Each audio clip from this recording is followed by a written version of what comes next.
In that time, before consciousness became present, there was no sand or sea, nor chilling streams.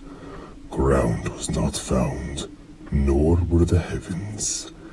There was only the yawning abyss. Nothing else is known about this place, only that at some point, the void developed temperature. The first heat appeared in the south, then cold in the north, and it was these two branches that would manifest the primordial realms. The first was a charred place known as Muspelheim. Near uninhabitable, the world was composed of lava, flame, and ash. The cold, meanwhile, crunched and pressed, until finally becoming solid, forging the mist world, Niflheim. In the center of this world was a well. How it came to be is unknown, but from its advent to this very day, 11 rivers flow from its bubbling spring, and together they form the ice waves known as Ilivagar. Poisonous and growing, the ice waves stacked and grew with every passing century, expanding from the ice world towards Muspelheim. At the same time, the world of fire was also growing and approaching the ever-expanding Ilivagar. For aeons they spread towards the center of the abyss, until finally, at that fateful moment, where the most poisonous and cold of ice met the deadliest of flame. Chaos.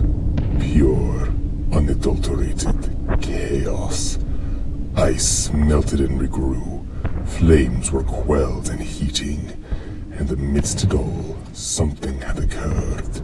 Something that had never been seen up to that moment in reality. Life. The entity was immense, at least the size of a moon, his mind the size of an ant, and in the core of the abyss he floated. He was driven only by the most primordial of instincts.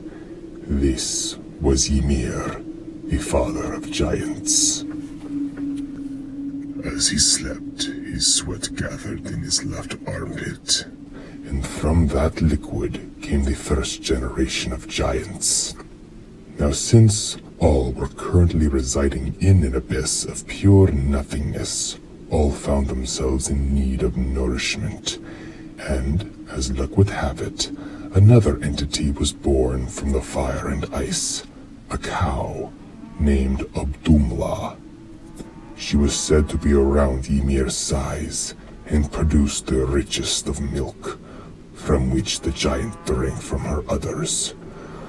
Though since the cow also needed her own nourishment, she obtained it by licking the salty ice of Niflheim.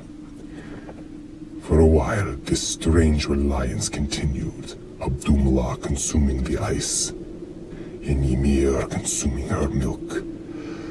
But as the calf continued to lick upon the icebergs, she came across a man, fair of feature, great and mighty.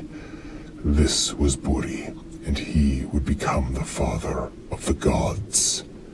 Being without gender, Buri was able to birth a son, and after 2 generations, his own children, mating with the giants of Ymir, would culminate into the triplets, Vili, Ve, and Odin. The triplets were raised as best their parents could raise them. But then Ymir encountered Bor, the triplets' father, and murdered him. The triplets engaged Ymir, and in that moment, the infinite feud between gods and giants began. Ymir raised and flailed his arms aimlessly, enabling the triplets to grasp his limbs and rip him apart.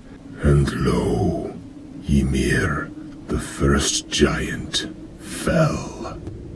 and there gushed forward his blood, drowning almost all his children, save for two, named Ymir and his wife.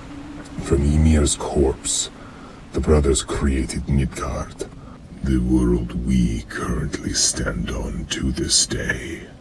Ymir's blood and sweat became all the water. The land is his flesh.